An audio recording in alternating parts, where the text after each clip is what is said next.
Imagine this, a legendary Italian name, Morbidelli, steps back into the global spotlight with a brand new adventure bike, the T502X. Most riders outside Europe haven't even heard about it yet. But this machine could completely change the way we think about mid-sized adventure motorcycles. Why? Because it promises to strike the perfect balance between power, technology, and versatility in a segment already dominated by big players like Benelli, Voge, and even the Japanese brands. If you're someone who loves exploring new releases and understanding what really sets a motorcycle apart, stay with me. This story is worth your attention. Here's the problem most riders face today. The adventure segment is overcrowded, but choices aren't always clear. On one side you have heavy, expensive machines, great for the highway but exhausting off-road. On the other, you've got entry-level bikes that are affordable but often underpowered when it's time to load them with gear and head for a serious trip. Riders are constantly asking, where's the sweet spot? A bike that has enough torque and comfort for long distances, but not so heavy and intimidating that you can't handle it on trails. That's where the Morbidelli T502X comes in. Powered by a 486cc parallel twin, it delivers almost 47 horsepower at 8,500 RPM and 45 Nm of torque at 6,750. Those numbers put it right in the same arena as the Benelli TRK 502X and the Voge 500DSX. Two bikes that have been gaining attention in Europe and Asia, but with limited recognition here in the US. The question is, does the Morbidelli bring something new to the table? Or is it just another clone trying to surf the mid-weight adventure wave? This is where things get interesting. Morbidelli isn't just a random startup brand. For those who know motorcycle history, Giancarlo Morbidelli was a genius of engineering. His bikes dominated Grand Prix racing in the 70s, and his name carries weight and performance and innovation. Now the company is tapping into that heritage to compete in one of the hottest segments worldwide, the adventure touring class. So here's what makes the T502X worth talking about. It doesn't just throw numbers on paper. It combines a steel tubular frame with adjustable suspension, a 43mm upside-down fork up front, and a multi-link rear shock. Suspension travel is designed for versatility. Enough comfort for long road trips, but also the stability to handle rocky trails. Add to that a Bosch ABS system with the option to turn off the rear wheel control, and you've got a bike that clearly wants to be taken off the asphalt. The real hook, though, is the technology. Most mid-weight adventure bikes give you the basics: fuel injection, ABS, maybe a digital dash. Morbidelli went a step further. The T502X features a 7-inch TFT display, 4G connectivity through Morbidelli Connect, real-time route management via an app, USB charging ports, and full LED rally-style lighting. For a motorcycle in this price category, that's a bold move. It's not just about mechanics anymore. It's about combining mechanical reliability with modern connectivity, something even larger adventure bikes sometimes fail to execute well. But here's the catch. While the bike looks excellent on paper, there's still a lot of uncertainty. Riders want to know, will it be reliable for long-distance touring? Can it handle tough off-road trails as well as highway cruising? And most importantly, how does it stack up against the TRK 502X and Voge 500DSX, which already have strong reputations in their categories? These are the questions we're going to break down in this video. First, we've set the stage with the big problem of the mid-weight adventure segment, finding the right balance between performance, comfort, and technology without overpaying or compromising. In the next chapter, we're going to dive deeper into the development and conflict, how the Morbidelli T502X really compares to its closest competitors, and whether it truly deserves a spot in your garage, or if it's just another adventure bike that looks good on paper but won't deliver in the real world. Now that we know what the Morbidelli T502X brings to the table, let's look at the reality of the market. In this mid-weight adventure segment, the benchmarks are clear: the Benelli TRK 502X and the Voge 500DSX. Both are popular in Europe, Asia, and starting to get attention in Latin America. But in the United States, riders usually gravitate to names like Kawasaki, Honda, and Suzuki. So the real conflict here is, can Morbidelli's new bike earn credibility against the established mid-weight machines and against the trust riders already have in Japanese engineering?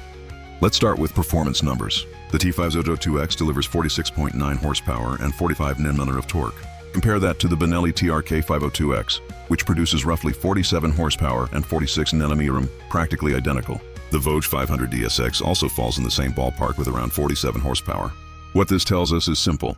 In raw engine output, there's no game-changing difference.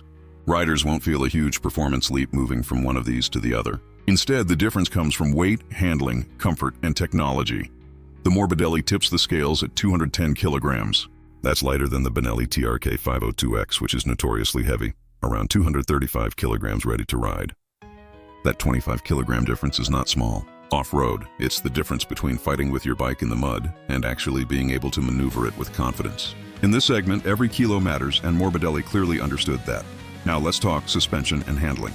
The TRK 502X has always been criticized for being too road-biased, despite its adventure styling. Yes, it has long travel suspension, but the sheer weight makes it clumsy off-road. The Voge 500DSX, on the other hand, offers a more balanced package, but it still leans slightly more toward touring comfort than aggressive trail riding. The Morbidelli T502X tries to bridge that gap. With a 43mm inverted fork and multi-link rear suspension, plus decent travel, 180mm at the front, it positions itself as a bike that can actually handle fire roads, gravel, and moderate trails without punishing the rider. Here's where conflict really builds: technology and rider aids. The TRK 502X is minimal. You get ABS and a basic display, nothing fancy. The Voge offers a TFT display but still doesn't push boundaries. Morbidelli disrupts that formula with the 7-inch TFT screen, 4G connectivity, app integration, USB charging, and rally-inspired LED lighting. For many riders, especially younger ones who use their smartphones as part of their travel experience, this tech edge is a real selling point. But for more traditional riders, it also raises a red flag. More electronics can mean more points of failure, especially on long-distance trips where reliability matters most. We also need to look at braking performance. Morbidelli equips the bike with dual 300mm J-Huan discs up front and a 240mm disc in the rear, supported by Bosch ABS. More importantly, the rear ABS can be switched off, something true adventure riders demand for off-road use. Compare that to the Benelli, where ABS is always present and can be intrusive on dirt. That's a meaningful advantage for Morbidelli if they want credibility among riders who actually go beyond pavement. The ergonomics also tell an important story. At 830mm seat height, the Morbidelli is accessible to a wide range of riders. Not as intimidating as taller adventure bikes like the Yamaha Tenere 700, but tall enough to provide good ground clearance. Combined with its 210 kilo weight, it feels more manageable than the TRK and closer in spirit to the Voge. But the question remains, will it succeed in America? In the US, this class of bike is tricky. Many riders skip straight to bigger machines like the Suzuki V-Strom 650 or Kawasaki Versys 650 because they want more highway power. That's where Morbidelli's challenge lies. It needs to convince American riders that a lighter, mid-sized adventure bike with advanced tech can actually be a better long-term choice than a heavier 650cc twin. So here's the tension. The Morbidelli beats the TRK in weight and technology. It challenges the Voge with better connectivity and equal performance. But it still has to fight against the Japanese brand's reputation for reliability and the American market's preference for higher displacement. This is the real conflict. A new name trying to punch above its weight in a crowded category, offering more features and lighter handling, but facing skepticism from riders who might still prefer proven machines. In the next chapter, we'll break down the resolution and reflection. We'll ask, is the Morbidelli T502X truly worth considering for American riders? Or is it a bike destined to shine only in Europe and Asia? And more importantly, what does its arrival mean for the future of mid-weight adventure motorcycles worldwide? We've looked at what the Morbidelli T502X offers and how it stacks up against its direct rivals. Now it's time to answer the real question. Is this bike worth considering for riders here in the US? Let's break it down. The strengths of the Morbidelli T502X are clear. First, the weight advantage. At 210 kilograms, it's significantly lighter than the Benelli TRK 502X. And that alone makes it a far better option for riders who actually want to use their bike off-road. Second, the technology package is unmatched in this category. A 7-inch TFT display, full 4G connectivity, app-based navigation and data, and USB charging ports. These are features you typically find on larger and more expensive adventure bikes, not in the mid-weight 500cc range. That's an aggressive move that could make this bike especially appealing to riders who want modern functionality without stepping up to a $15,000 machine. But the weaknesses can't be ignored. While the bike looks solid on paper, it doesn't offer a significant leap in power compared to its competitors. 47 horsepower is fine for local rides, commuting, and light touring.